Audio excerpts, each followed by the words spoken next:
So the first time I saw him, he was wearing a black cape, a black coat, green grayish pants, and white sports shoes. And from the moment I laid my eyes on him in the first episode, I just understood him. It felt as though I was living life with him throughout the drama, like from the very first episode. But I feel like his own writers had no idea what to do with him. Like they did not understand him at all. Okay, I think I'm talking too much about a character, but let me give you the meat, okay? Spoilers ahead. The drama I'm talking about is Melo movie, and it's a romantic comedy that was written by Inaum, I believe, and directed by Ochungwan. Imagine you have always had this love hate relationship with films because you think that your dad loved movies, but more than he loved you. So for a very long time, you hated your dad and you hated movies. Like they just don't make sense to you. And then you decide, unfortunately, your dad passes away and you decide, "Hmm, I am going to make movies. I'm going to follow his footsteps, make movies, and show him that movies aren't all that shit. Like they are not that much of a big deal." And while you are following this dream of yours on a movie set, you come across this man with the same characteristics as your dad. This man literally adores movies. Like he loves movies and he's interested in you. And he's always around your vicinity even while you're trying to get some space. He is there, he's not going anywhere. And you realize that, oh, you have started catching feelings for this man and you decide to take matters into your own hands. And when you decide, oh, I'm going to kiss him, you kiss him, and right before you get laid, he disappears. I know. And then several years later, 5 years to be exact, you meet him again, and this time he is a movie critic, and you are a film director, and you're just there hoping that this time you're going to get laid. Yeah, that is the storyline. Now, let's get back to our man. So, who is this misunderstood character? His name is Kojun. So he's Kogyum's older brother, and he decided to take care of his younger brother back when he was 20 because their parents had passed away. And he made a decision that I'm going to live for my brother. To me, that is a very noble decision.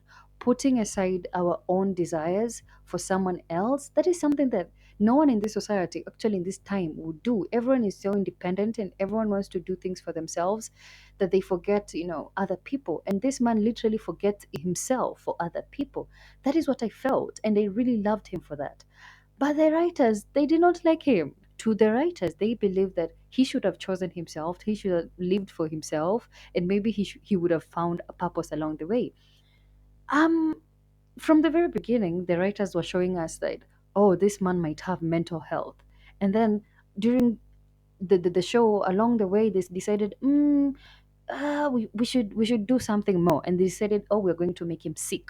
He did something that he came to regret later on because he had gotten to a point where he had done all that he could do for his brother. From when Guillaume was 9 years old to now, when Guillaume is an adult, his brother has been raising him, and that is when he learned that, oh my God, I am not just living for Guillaume, I am living for myself because of Guillaume.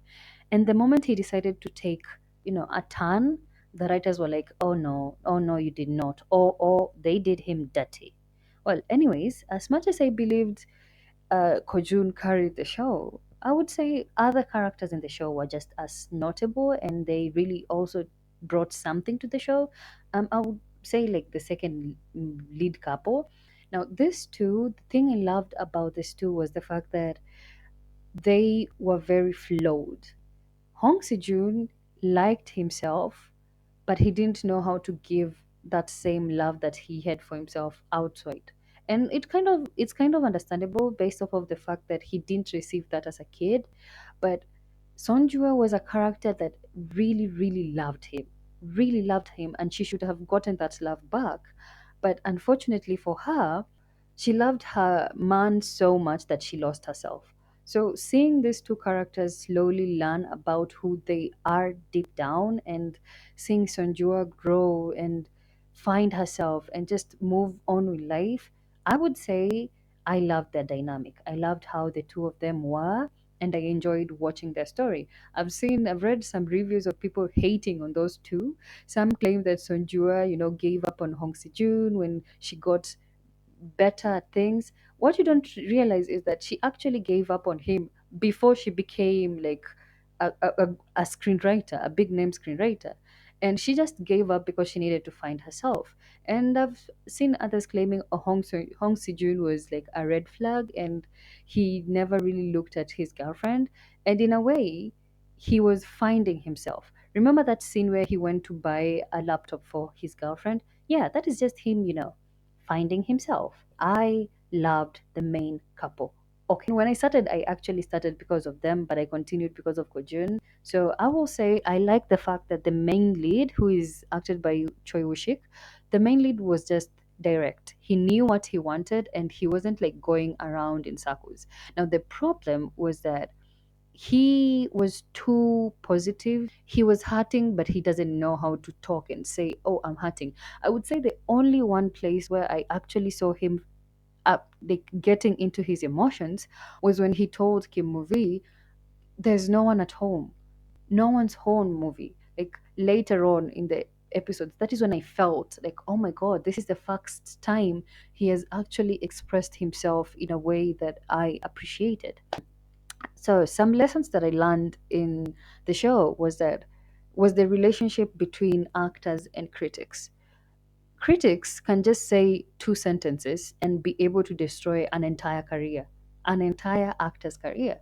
And to me, critics are just people who have watched a movie and they're telling me about the movie from their own perspective. I never thought that they had such a huge role in the entertainment industry. And it wasn't until this movie that I realized, oh my God, guys, you should be nice. It's not, the world itself is not nice. So at least that as people, we should be nice. I don't care whether you're a critic or whether you're just someone who is enjoying a movie, be nice, okay? Another thing that I learned was from the man himself, Kojun.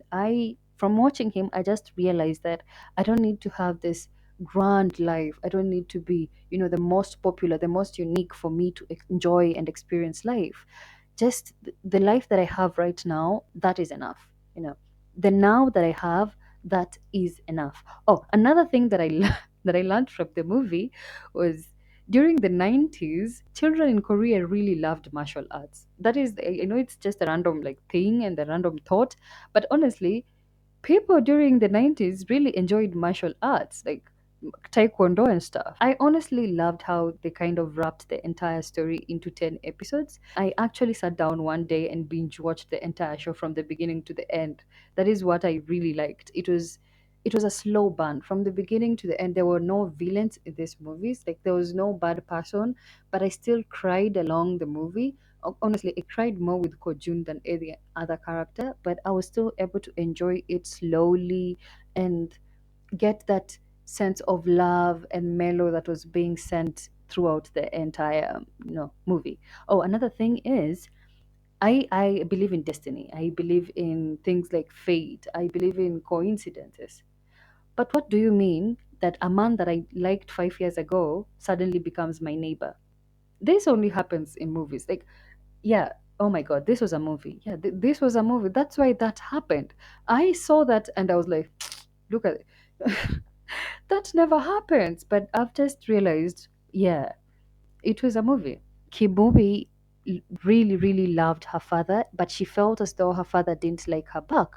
But the thing is, Kim Movie's father liked her so much that he gave her the name Movie because he likes movies. So, how she was not able to see that? Another thing I didn't like about the show is the lack of communication.